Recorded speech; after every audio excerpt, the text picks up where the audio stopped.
One of the really important ingredients is a competency contrast. And what I mean by that is having two rock types next to each other that are different.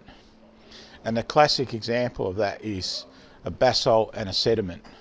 And the sediment's nice and soft, and the basalt is really brittle, or the dolerite is really brittle.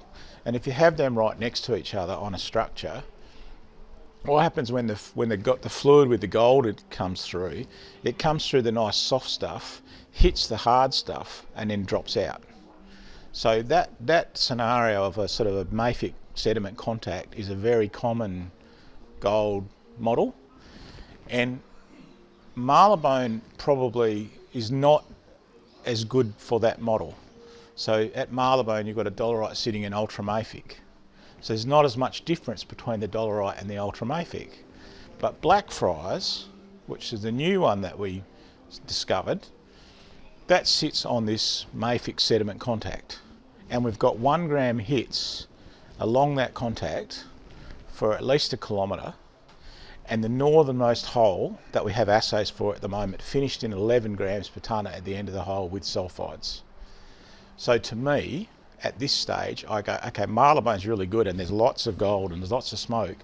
But in terms of the geology, I reckon Blackfriars is actually better, because we've got this mafic sediment contact and then we've got this intrusion on that contact. So I'm waiting with bated breath to see what the results come back from on Blackfriars. And then the next one over, which is called Highway, that had no drilling on it. That was an auger anomaly and it straddles the highway, right? So it hadn't been drilled. So we looked at the auger anomaly and said, oh, we should drill this as well, because it's like parallel. You've got marlebone, Blackfriars, Highway. And when we drilled it, it's all black flag sediments, so nice soft sediments. But we hit this intrusive unit for like over 1 kilometre. And one of the holes, which is next to the highway, it's pretty much on a line by itself. It's got fresh quartz veins, sulphides and stuff in a porphyry. So that's that brittle unit within a softer host rock. So if you've got a structure with gold, comes through the softer sediments, then hits that brittle unit, that's where the gold can drop out. So, you know, I think both of those targets are really, really interesting. And I think Blackfriars is probably conceptually a better target. And the other interesting thing about Blackfriars is actually more like Paddington than marlebone, because at Gidji we've got these sort of two mafic sequences. We've got a mafic unit here, which would be the Paddington equivalent, and we've got a mafic unit here, which would be the Panglow equivalent, and that's where Marlebone East is. Blackfriars is actually here. So Blackfriars actually looks more like Paddington than Marlebone, and it looks more like Aphrodite. So Aphrodite is one of the deposits up at Bedrock, and that sits on the mafic sediment contact with the intrusion, and that's 1 million ounces.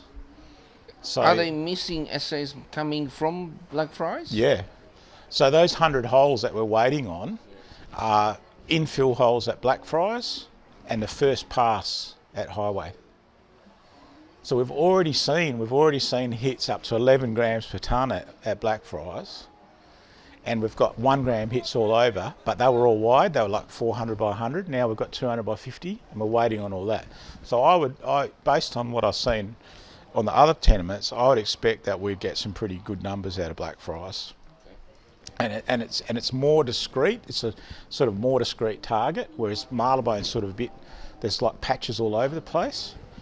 But I think Blackfriars could be really, really interesting, and I reckon Highway's going to have some numbers as well, based on just on the chips that we've seen in the ground.